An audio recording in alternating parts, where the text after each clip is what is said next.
Hey, I am Sankalpita and I'm back in my channel with yet another book review of a book which I've just finished reading. Now this book is called A Quiet Life in the Country and it's written by an author called T E Kinsey. So this is not one of my normal reads because I usually take books from either publishers or authors or organizations like Flipkart, but this is one of my own pick which I picked up from NetGalley. I'm a member of NetGalley, and for those of you who don't know, NetGalley is a platform where you can request, where professional reviewers or even book enthusiasts who have a good profile can request advanced review copies and even review copies of books which are out there in the market. And if you're selected, when you request for a book, if you're selected, they send you a copy, usually an ebook or a Kindle edition or a Mobi edition or whatever, as per your liking, and then you have to review it for them. You just have to give an honest review. So that's where I found this book, and I was excited because I liked the cover and I also liked the blurb. So before moving on to the review, let me tell you a little bit about the story. So this is a story of a lady called Lady Hardcastle and her maid called Florence. So this story is actually set in 1908, which was a very visually and culturally rich time for England. And during that time, maids and ladies did not have a very friendly relationship. So they were very set up art, but these two are a really unique duo, and they have a very friendly camaraderie between them. So now what happens is Lady Hardcastle has had her own share of misadventures in China, in India, and in many other places, and after a lot of adventures and misadventures as well, she now wants to settle down to a quiet life in the country. So she moves to a part of England which is very rural and very country type, and there she wants to live a normal life with her maid Florence.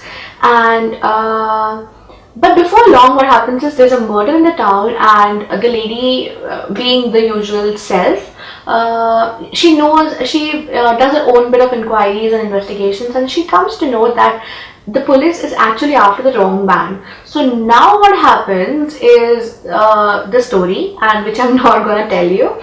So that is for you to read. But yeah, I can tell you it's a very interesting book. It's not really fast paced, but yeah, it's a murder investigation, it's a thriller, and set in the 20th century England. It's a really vintage kind of novel which will definitely bring you a lot of perspectives into the traditions and culture of that time. Let me move on to the review now. So plot, I would rate this book 3.5 out of 5 stars on the plot, because yeah, the plot is really intricate. The story starts with one murder, but there are a lot of subplots happening simultaneously, and eventually all the subplots connect together to the main plot, and that makes the story a really good one. Now for the characters, I would give this book 4 out of 5 stars because yes, Lady Hardcastle is a very interesting character, and so is Florence, because she does not abide by any rules which servants should follow, and therefore these two are a really unique duo and definitely much fun to read about. So yeah, it's 4 out of 5 stars for characters for me. On the writing style, I would give this book 3 out of 5 stars because I believe the writing could have been a little more better, a little more fast paced, because that was not the case. The book was a little slow in between portions, and so yeah, there was a lot of scope for improvement in the writing style. For the climax, again, I would give this book 3 out of 5 stars because it was a little bit predictable, and yeah, it could have been better. Last but not the least, for the entertainment quotient, I would give this book 3.5 out of 5 stars because ultimately in the end the entire package was really good and worth reading, and at the end of the book I felt like it was a satisfying read.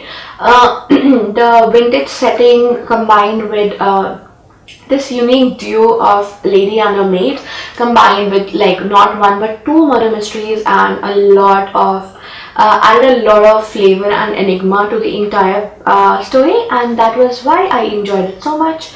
And yeah, I'm rating it 3.5 out of 5 stars. So guys, do let me know if you enjoyed this review, and if you did, don't forget to hit that like and subscribe button and turn that notification on. You will be notified every time I post a video. Now, if you want to check out my other videos in this playlist of book reviews, you can check that out in the description box below. I'll be putting the link there, and you also have the link for the original review which I posted on my website called www.bookgeeks.in. That is also there in the description box below. And guys, if you have any comments or suggestions for my book reviews or anything whatsoever, please do let me know. And that's it from me, guys. Bye bye.